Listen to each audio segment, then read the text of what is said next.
Hi, as promised, we're on our very last lesson. Now, today's lesson, we're just going to review alternating series and Lagrange series. Now, the remainders, the errors, how accurate are these? That's what a remainder finds. It finds accuracy. So what we're going to be looking for today is just seeing how, just to review basically.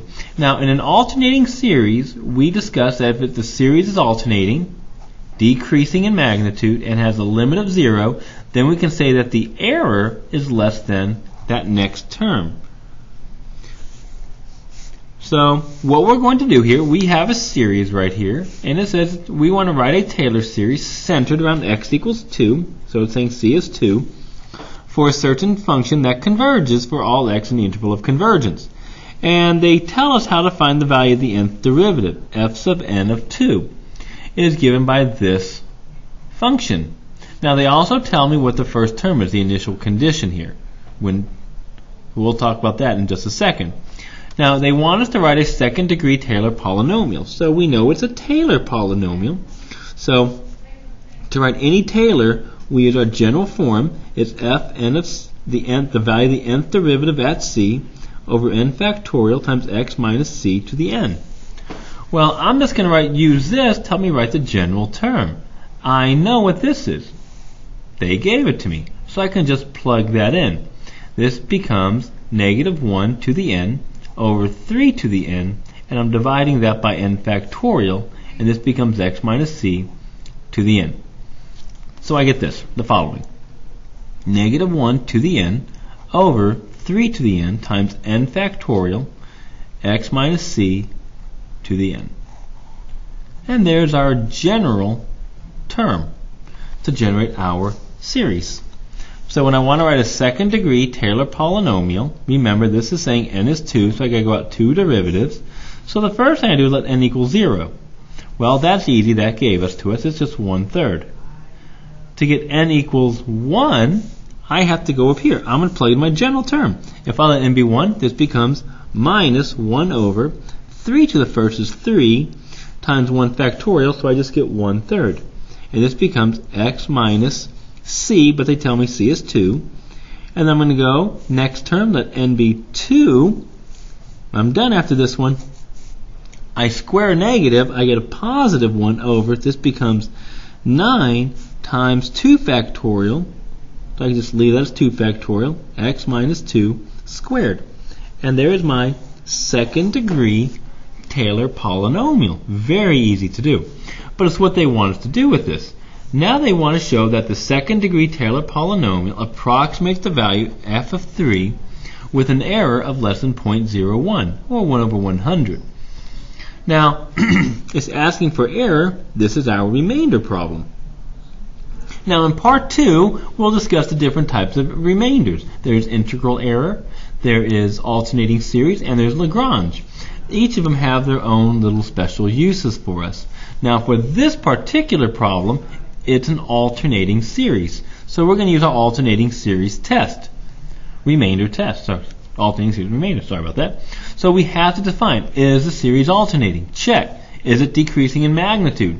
If I ignore this, yeah, that's getting smaller and smaller and smaller. And does the limit have a 0? Yeah, in other words, it's going to converge. Since we're already told it converges, we know all three of these have to be true. So we can say, because the series alternates,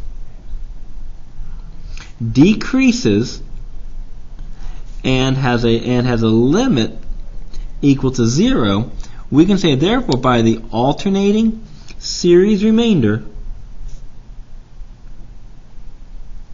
that the error of the second term must be less than the next term. So I have to find the next term, which for us is going to become a sub 3.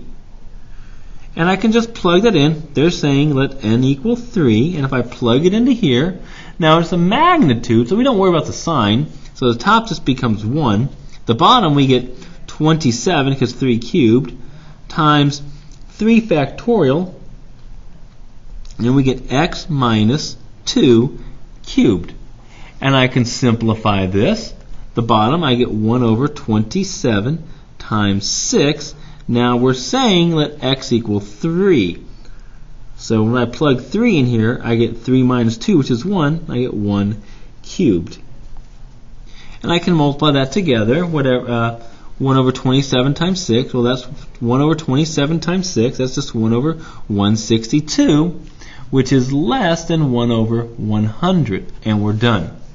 So what we're saying here is that our second degree Taylor polynomial will approximate 3 with an error of less than 1 over 100. So we'd be like less than a 1/10 of a percent, 1/100th of a decimal off. That's how accurate this Taylor polynomial is. So very kind of cool to do. And we don't even know what the value is yet. We didn't even find the value, but we know how accurate it's going to be. Has a lot of cool applications for us. All right. In example 2, let's revisit Lagrange. Now, how do I know that this is Lagrange? Well, let's take a look here. One, they give me these values, f of 2 and value f of 3, and the graph of the fourth derivative. So this is the graph of the fourth derivative right here. That's what they've given us. And it has a horizontal tangent. Now, it has a horizontal tangent, so that's telling me its derivative, the value of the fifth derivative, is 0. And that becomes important for us in just a moment. Now, it asked me to write a third degree Taylor polynomial around x equals 2. So I can write a third degree Taylor polynomial, P3 of x. Now remember my formula, it's this, f of the nth value, the nth derivative at c over n factorial, x minus c to the n. Now, my n equals 0 term, that's my original function, the value. Let n be 1.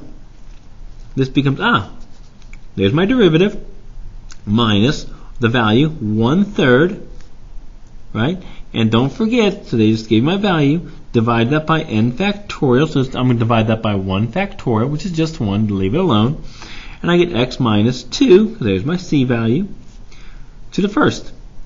Let n equal 2 now. I go to the next one, minus 1/5, and I'm going to divide that now by 2 factorial. So that's really saying 1 over 5, and I can just multiply the 5 by 2 factorial, make it a little bit quicker. And we get x minus 2 squared. And my last one, let n equal 3 plus 3 over 7. And I'm going to multiply this by 3 factorial, x minus 2 cubed. And there is our third degree Taylor polynomial. Now the next question says, estimate the value at 2.8. This is easy. P3 of 2.8 is approximately, and I'll just plug it all in. 1/3 times, what's that? 0.8 minus 1 over 10 times 0.8 squared plus 3 over, that's 6 times 7. 6 times 7, what's that? Oh my gosh. 42. Hello. 42 times 0.8 cubed, and if I type all that in, we get 3.706. Easy peasy. Next it says, now you can use a calculator, pause if you needed to. Use a now it says use the Lagrange error. Now I'm going to use Lagrange error. Now two reasons why I got to use Lagrange error to find the maximum possible error. It's a remainder again. Now why do I have to use Lagrange? Because if I use integral or alternating series, I have to be able to get the next term. Well here I can't get my next term. So the only way I can get my error looking at the next term is Lagrange. Because remember what Lagrange said to do. He said to get Lagrange, all we have to do is look at the next term from our Taylor polynomial. Remember, this is Lagrange right here. It's the same thing as the Taylor polynomial. We want to look at the nth plus 1 derivative of z over n plus 1 factorial times x minus c to the n plus 1. So we want to find the maximum possible error for the approximation made in part B. So we want to find out the maximum possible error this can be.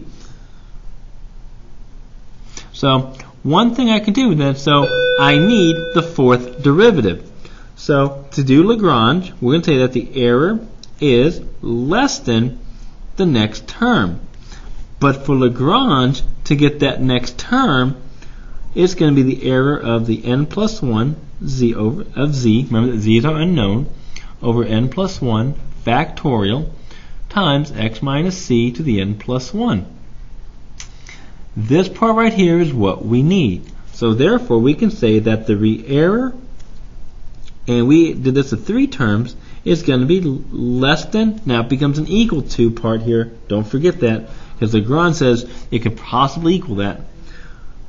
The value of the fourth derivative, the maximum value of the fourth derivative over n plus 1 factorial, which is going to be over 4 factorial, times x minus 2 to the fourth. Now the question we have to ask is, how do we get this value? Well, take a look here. They gave us the graph of the fourth derivative. Well, where's the fourth derivative at a maximum? Where's derivative is 0? So if I think of a sign test, the fifth derivative and 4, right?